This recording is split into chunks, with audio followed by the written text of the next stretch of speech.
The scions of prestige and wealth in the city of Lingzhou were sincerely in awe of the prince's domineering demeanor, a stature that was unparalleled. After a 3-year seclusion, he returned to Lingzhou and in the span of a few days, desecrated the esteemed courtesan Yu. Su Fengnian, carrying the inept assassin whose real name was Yu Xuanji, returned to the royal mansion, followed by the disheveled Li Hanlin. Yan Qi, who disliked indulging in harlots, had just been sitting upright, engaging in a refined conversation about romance with the eloquent courtesan in red within the pavilion. Witnessing Fenger spending a brief moment in the banana court before bringing out the courtesan Yu, he inwardly praised the prince's dominion. Upon arriving at the mansion, Li Hanlin tactfully took Yan Qi to visit the White Dragon studio. Su Fengnian tossed Yu Wei onto the grand bed in the inner chamber, gathered some silk to bind her limbs, and, still not convinced, added another layer of restraints. He rummaged through his cabinet to find the jade ointment, a concoction that Li Hanlin had frequently used in his amorous escapades, which was far more sophisticated than the common anesthetics and softening powders used by lecherous thieves. When consumed, it left the woman conscious, but with a body as soft and tender as a bed of warm jade, making self-harm nearly impossible, yet not hindering her from emitting gentle moans. After melting it in a wine cup, he pried open Yu Youwei's mouth and poured it in. Once done, Su Fengnian slapped her cheek, leaving a bright red imprint of his fingers on her tender skin. She did not wake, so Su Fengnian delivered 2 more slaps, finally awakening the courtesan Yu. Yu Xuanji opened her eyes, made no attempt to struggle or resist, closed them again, and softly uttered a remark that almost enraged Su Fengnian. Your Highness, please hurry up with your act, I'll just consider it a bite from a beast. Su Fengnian leaned down to caress her reddened, cold face, speaking with the tenderness of a loving suitor. Does it hurt? Yu Xuanji remained motionless. Su Fengnian, not one for pretense, picked up a prepared spring palace scroll from the bed, painted on silk with lascivious verses and intimate phrases. The illustrations were vivid and lifelike. He opened one depicting how to fondle delicate feet. Su Fengnian removed Yu Xuanji's socks and, without pause, commented, exquisitely plump, perfectly proportioned. 1 is divine, 2 would be excessive. Yu Wei, your feet are truly comfortable to touch. As winter approaches, you can keep my bed warm. This foot, the Spring Palace scroll says, combines the beauty of curved eyebrows, pointed fingertips, rounded breasts, rosy lips, and the secrets of the private parts. Should I play for half an hour or a full hour? Yu Xuanji had a pair of feet that could be considered divine. She had been in the trade for 5 years, without the need for labor, soaking in fragrant baths daily, taking meticulous care of every inch of her body.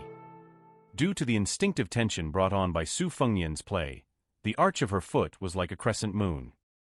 Su Fengnian, true to his word, played for a full hour, especially when he ran a finger between the 2 pearls of Yu Huakui's toes. He could distinctly feel her suppressed shivers.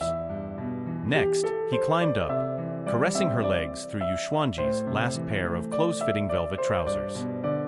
Long, fair, and tender, her swordsmanship was so ethereal and spirited, her legs were full of elasticity as expected, and he played with them for another half hour. But instead of directly removing her belly band to get to the point, he took off his own clothes and lay down beside Yu Xuanji, taking her earlobe into his mouth. The beauty was already sweating profusely, her eyes misty with tears, her lips tightly clenched, oozing blood. Su Fengnian whispered in her ear, looking at the city head, sword dance, Shangyin Academy. Following the clues, I don't believe that with the power of the Beiliang mansion, I can't find out the secrets of your past. When that time comes, everything you care about, I will destroy it all. The living, I will kill. The dead, I will dig up the graves. When I am tired of playing with you, I will sink your body to the bottom of the lake, and invite the old Taoist from Wudong Mountain to perform a ritual, so that you become a vengeful ghost, unable to reincarnate. This is the end for those who oppose me. Yu Xuanji's cheeks were full of tears. Su Fengnian suddenly opened his hand and grabbed her chest, completely without the previous tenderness. Yu Xuanji felt a piercing pain. Su Fengnian smiled ferociously and said, I am kind, I will give you a chance to regret. If you are willing to serve me until the day you are old and withered, I promise you will still be Yu Yue. I will not care whether you are the orphan of the old minister of Western Shu, or the people on the rivers and lakes who were trampled and crushed by the iron cavalry of Beiliang. I will not pursue it. Everything will be peaceful and good. You can be my golden canary. In this world, is there a more magnificent cage than the Beiliang mansion? Yu Xuanji choked and sobbed. Su Fengnian suddenly said harshly, "Yeah, I remember. There's also that Wu Meishang. What a lovely little thing. It's a pity and sad. It's about to become the food for wild dogs. I will get up now, go to the banana court to pick it up, chop it in front of you, and throw it to the hungry wild dogs." Yu Xuanji fainted. Su Fengnian was dumbfounded. Is this scared to faint? There are more fierce and fierce medicines in the plan that have not yet been shaken out, and the interest is not over. Su Fengnian pinched 2 red jade pigeons, addicted, but the courtesan Yu was as straight as a dead person. Touched a few times, Su Fengnian lost interest. If it was just a beautiful body, Su Fengnian came and went at will, how many he wanted. Sitting up, dressed, looking down at Yu Yue who was sleeping with tears like rain, Su Fengnian's resentment in his heart and the gloom in his eyes faded a bit. Just a silly girl. It's not rare. Isn't there a Taiping princess in the mansion? Su Fengnian covered her with a quilt with a big red gold money python pillow on her head. And the prince had a scale in his heart for the beauty and temperament of women in the world. 100 texts, that is 1 or 2 silver, is the extreme. 60 texts is the appearance of the average person. Only those who are above 80 texts can enter Su Fengnian's eyes. In his view, Bai Huer's face, disregarding the male identity, can have 95 texts, originally wanted to evaluate 1 or 2 silver, but felt it was inappropriate, and had to leave a little thought for himself. Jiang and I has 90 texts, but it will be more beautiful in the future. Yu Yue in front of him has 86 texts, which is similar to his eldest sister. There are not many beautiful maids in the mansion who have passed 70 texts, but there are not many, but to eat this kind of grass that can be hooked with a finger, in the prince's terms, it is not a technical job. Su Fengnian does not learn martial arts, dare not indulge excessively, and chooses carefully, preferring less to more, with a noble character. Su Fengnian was busy for 2 hours, ate some warm cake stored in an exquisite food box, and had the strength to sit by the bed, and woke up the courtesan Yu with another slap, and said coldly, "Do you want to eat steamed buns made of Wu Meishang's meat?" Yu Xuanji finally cried hoarsely. Su Fengnian rolled his eyes and said, "I lied to you. I might as well tell you the truth. I want a vent. At most I will have a grudge against you and your family, and when I throw you into the lake, Wu Meishang I will help you raise, it will be white and fat." She stared at Su Fengnian blankly. Su Fengnian sneered and said, Under the bed, when have I ever lied to you?" She said aggrievedly, Now you are sitting on the bed." Su Fengnian was so angry that he got up and said, the ass grass, remember to hit and not remember the good woman. I will chop Wu Meishang into meat sauce right now. Just as he got up, he heard Yu Yue say softly, I will be your servant, from today on, I am just Yu Yue. Su Fengnian turned around and looked at the expressionless courtesan Yu, and asked, can I trust you? She closed her eyes and said bitterly, then you kill me first, and then kill Wu Meishang. Su Fengnian hesitated for a while, untied her hands and feet, and then stayed far away. You sleep here today, and I will arrange a courtyard for you tomorrow. As a warm room maid, don't expect a name, without permission, you are not allowed to move around. She said calmly, I miss Wu Meishang. That night, the prince sent someone to the Zijin pavilion to redeem Yu Yue, and there was nothing in the banana court except for a white cat, and nothing was brought back to the Beiliang mansion. The moon is bright and the stars are sparse. The two slowly walked up to the Ting Chao pavilion platform base, with a strange combination. The great pillar of the country, Su Xiao, and Su Fengnian attracted the white fox face. Because the deceased queen believed in Buddhism all her life, there is a square pagoda under the majestic platform base, engraved with a plum blossom sumaru seat with 8 petals.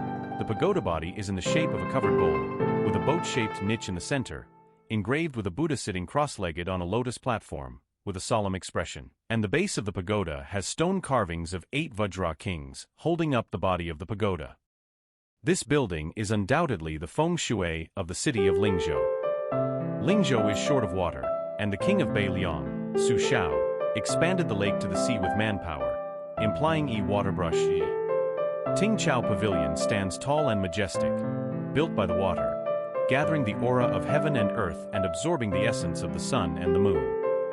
There are 3 horizontal plaques under the eaves of the main building on the first floor, with the east side being the Jiekui Wei Xiongju plaque with 9 dragons bestowed by the emperor. Before entering the building, the great pillar of the country said with a smile, "Ji, in exchange for saving Feng Yan's life, Mr. Nangong enters the building. No matter how you look at it, I have made a profit."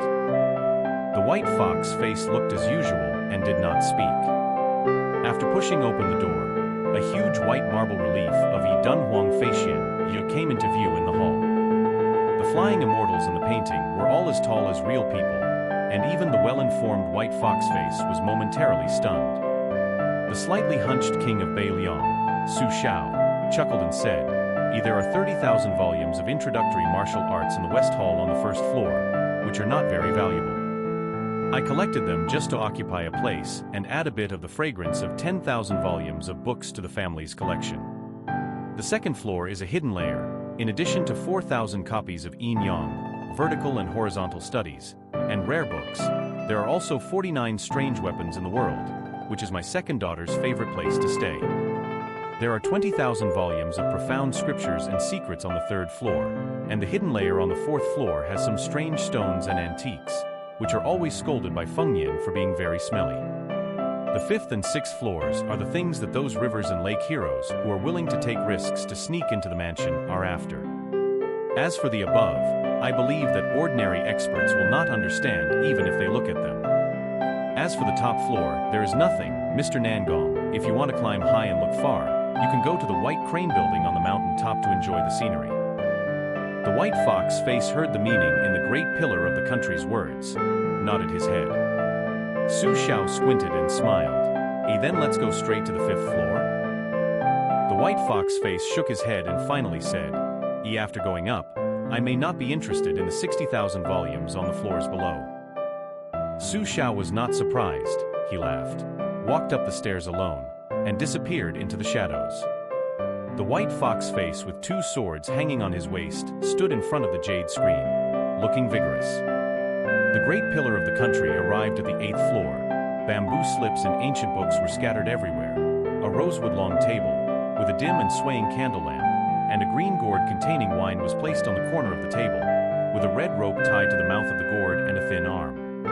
The man sat on the ground, with disheveled hair, a face as pale as snow, and a touch of light red on his brow, a closer look, like an inverted phoenix eye. He was dressed in a linen shirt, barefoot and kneeling, writing quickly. The great pillar of the country, Su Shao, picked up a dozen bamboo slips, put them in order, and only then did he have a place to sit down. Apologizing, Yai came in a hurry, forgot to bring wine, let Feng Yan make up for it later. Su Shao obviously got used to the silence of the strange man and said to himself, Without a real master-level expert to guard the mansion, I can't sleep soundly. I hope this Nangong Puxi won't let me down." It's strange to say, the secret agent has been investigating for half a year and hasn't been able to dig out this person's background. It seems that it can only be someone from the Northern Han side. "Ishan, how many products do you think he has now?" The emaciated man opened his mouth, like a sound of metal and stone, either from the first product. After 10 years of cultivation in the cabinet, there are no people below this, and no one above this. The great pillar of the country clicked his tongue and said, Feng Yan has found a treasure." The consumptive man picked up the gourd, poured it, and there was no wine left, and suddenly it was tasteless, so he stopped writing, his eyes dull. Su Shao stood up, looked up at a Ye Dician Tuji on the south wall, and frowned with his hands behind his back. "Ishan, Feng Yan will soon be crowned, and you will give him a courtesy name." The man thought for a while. "Jisu Feng Yan, the courtesy name is Tian Lang." The great pillar of the country, Su Shao, suddenly laughed wildly, quite proud.